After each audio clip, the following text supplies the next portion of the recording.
Les masques, ils sont un stock de précaution, excusez-moi si ce mot devient un gros mot ici, ils sont un stock de précaution qui est destiné à toutes sortes de pandémies. On a tous des provisions considérables de masques aujourd'hui. C'est quand même, là aussi, je le regrette, c'est un gaspillage de deniers publics. L'objectif général et qui n'a pas varié de mon point de vue, du moins quand je suis parti, il était toujours là, c'était grosso modo 1 milliard de masques chirurgicaux.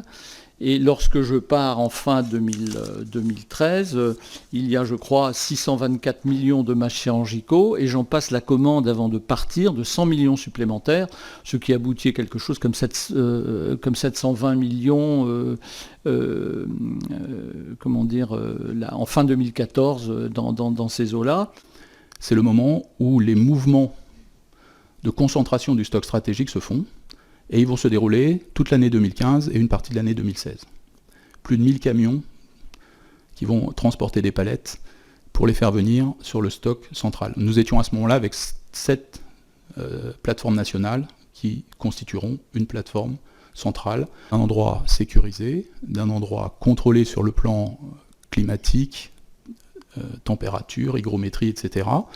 Et justement avec un endroit où, ayant tout... plus grande partie du stock, la possibilité de faire un inventaire. Je crée Santé publique France, que j'ai eu l'honneur de diriger.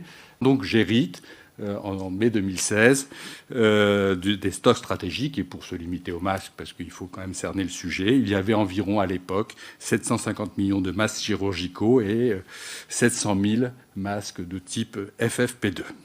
Certains étaient très anciens, remontant à 2002-2003. Une grande majorité avait été acquise en 2005-2009. Et donc, on était à plus de 10 ans d'âge. Et on s'interrogeait sur cette question. Et c'est ainsi que la Direction générale de la santé nous a saisis pour faire une évaluation de l'efficacité. Et il chiffre à cette époque-là le besoin à 1 milliard de masques. Je ne dis pas 1 milliard, c'est une boîte de 50 masques par foyer à raison de 20 millions de boîtes, ce qui fait 1 milliard de masques. Le 26 septembre, j'écris au directeur de la santé. Et donc je souligne à ce moment-là, nous n'avons pas de masques et probablement pas suffisamment d'antiviraux, et que surtout, nous avons besoin d'une doctrine. Et on me dit qu'il est recommandé de considérer que l'ensemble des masques sans date de péremption acquis dans les années 2003-2005 sont non conformes et ne peuvent en conséquence être utilisés. Dans ces conditions, le stock valide restant en 2017 a été évalué à 99 millions de masques, dont 63 millions arrivés en péremption en 2019 et 30 millions en 2020. Voilà. Et le 30 octobre, je reçois... non, ça c'était moi qui écrivais, pardonnez-moi. Donc ça c'était mon constat sur combien il restait dans le stock. Et le 30 octobre, je reçois une lettre du directeur général de la santé qui précise qu'il veut une commande de 50 millions de masques, voire de 100 millions de masques, si les moyens financiers le permettent, et une demande de destruction de masques sans date de péremption acquis dans les années 2000. Un constat qui nous a énormément surpris, qui était le mauvais état de ce stock, qui majoritairement était constitué de l'eau de très mauvaise qualité, donc avec de très nombreuses analyses, et qui nous ont conduit, Santé publique France en particulier, à proposer la destruction de ce stock. Et je crois que là, il n'y avait pas de discussion sur l'état des masques qui étaient troués. Il y a des enjeux de respirabilité, de contamination microbienne, de filtration. Enfin, je ne veux pas faire... un débat technique, mais pour vous dire qu'il n'y avait pas de sujet. Et donc malheureusement, ça a été la découverte et la très mauvaise surprise de découvrir un stock massivement périmé et de très mauvaise qualité. Donc il y a 2 conséquences. Premièrement, la commande que je fais en octobre en disant il faut remonter ce niveau 100 millions. Je mets 100 millions en disant 50 et 50, ça fait 100 millions. Et puis de la même façon, de mettre en place, et c'est demandé pour 2020, une nouvelle façon de travailler, parce que le 1 milliard dormant ne satisfaisait personne, au sens que personne ne l'utilisait et que c'était quand même, à mon sens, utile qu'il puisse être utilisé, en particulier par les établissements de santé et les professionnels de santé, mais c'est une organisation totalement différente à mettre en place. Donc du 30 octobre 2018 au, je crois, vous avez cité le chiffre du 1 million au 24 janvier 2020, oui, 30 janvier. Il n'y a pas de commande, aucune commande, alors qu'il en faut 1 million. 1 milliard. Enfin, 1 milliard. L'objectif... Est-ce que vous subissez un arbitrage? Qu'est-ce qui explique qu'il n'y a pas ces commandes?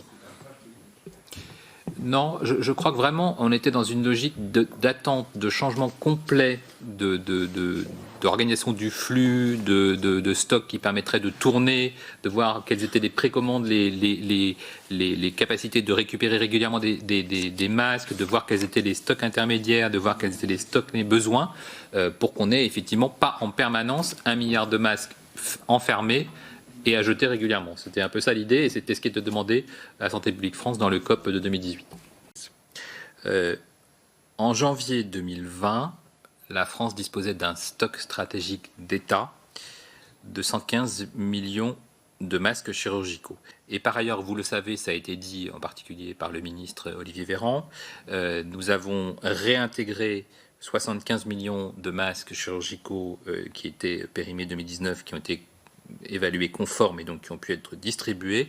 Et puis vous l'avez dit aussi, monsieur le rapporteur, il y avait 362 millions de masques chirurgicaux qui ont été achetés probablement dans la période 2003-2005, sans date de péremption visible, qui ont fait l'objet de contrôles par le Laboratoire national d'essais, par la Direction générale de l'armement, et qui ont été classés non sanitaires, mais utilisables évidemment, et tant mieux, puisqu'on a pu en distribuer 141 millions. Sur les commandes rapides, vous avez raison. C'est-à-dire qu'en pratique, on a ce qui se passe tous les jours et ça se passe très bien et on n'a pas forcément besoin d'avoir des stocks immenses parce que ça répond. Et puis là, une situation totalement inédite où un pays, le plus gros pays, se retrouve à l'arrêt, ce qui est quand même pas du tout ce que personne n'avait pu imaginer, et donc avec à la fois des chutes de production et des besoins majeurs pour lui-même.